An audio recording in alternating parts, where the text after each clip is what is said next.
Pengertian. HIS jenis ini disebut dengan Uncoordination Hypertonic Urine Contraction. Dengan sifat HIS yang berubah-ubah, tonus otot meningkat di luar HIS dan kontraksinya tidak berlangsung seperti biasa karena tidak sinkronisasi antara kontraksi. Tidak adanya koordinasi antara kontraksi bagian atas, tengah, dan bawah menyebabkan HIS tidak efisien dalam mengadakan pembukaan, apalagi dalam pengeluaran janin. Penyebab inkoordinasi kontraksi otot rahim adalah yang pertama faktor usia. Pada wanita hamil usia di atas 35 tahun, otot rahim cenderung lebih lemah dan kurang elastis. Ini dikarenakan kadar estrogen dan progesteron yang cenderung lebih rendah, yang dimana hormon ini yang berperan menjaga kesehatan dan fungsi otot rahim. Yang kedua, pimpinan persalinan.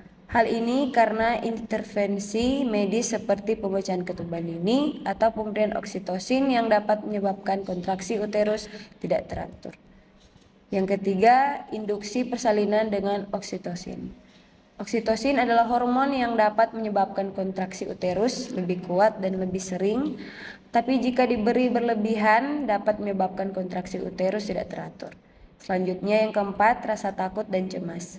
Ini dapat menyebabkan kontraksi uterus tidak teratur karena hormon stres dapat menghambat kontraksi uterus.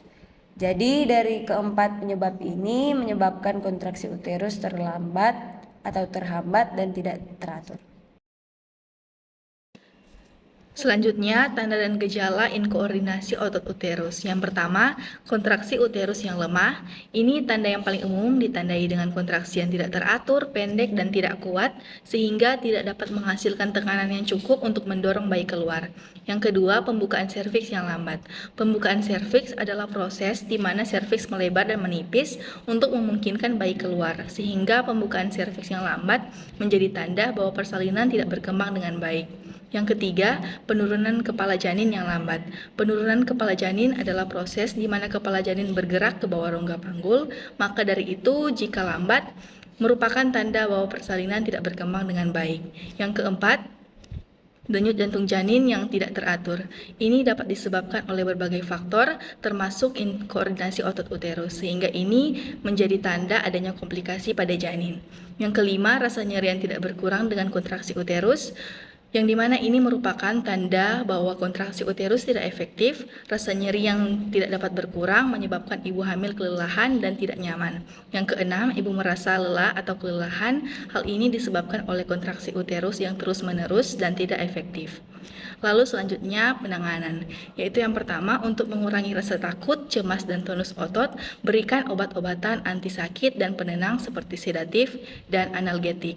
Yang kedua, apabila persalinan sudah berlangsung lama dan berlarut-larut, selesaikan partus menggunakan hasil pemeriksaan dan evaluasi dengan ekstrasi vakum, forceps, atau seksio cesaria. Selanjutnya, kewenangan bidan dalam menangani inkoordinasi otot uterus.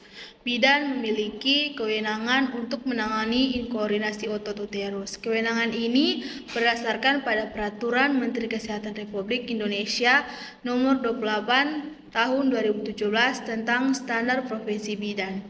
Kewenangan bidan dalam menangani inkoordinasi otot uterus yang pertama, melakukan observasi dan pemantauan kontraksi uterus untuk menentukan apakah kontraksi uterus teratur dan efektif. Bidan akan memeriksa frekuensi, durasi, dan intensitas kontraksi uterus. Yang kedua, melakukan pemeriksaan denyut jantung janin secara berkala untuk memastikan bahwa janin dalam kondisi baik. Yang ketiga, melakukan pemeriksaan pembukaan serviks untuk menentukan kemajuan persalinan. Yang keempat, memberikan oksitosin intravena maupun vagina. Oksitosin adalah hormon yang membantu kontraksi uterus. Bidan dapat memberikan oksitosin intravena untuk merangsang kontraksi uterus.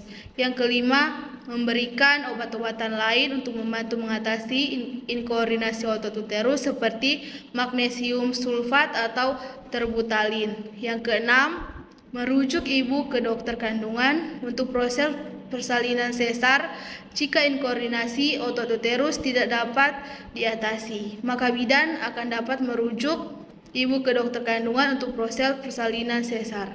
Bidan harus mengikuti standar profesi bidan dalam menangani inkoordinasi otot uterus dan juga harus berkolaborasi dengan dokter kandungan jika diperlukan.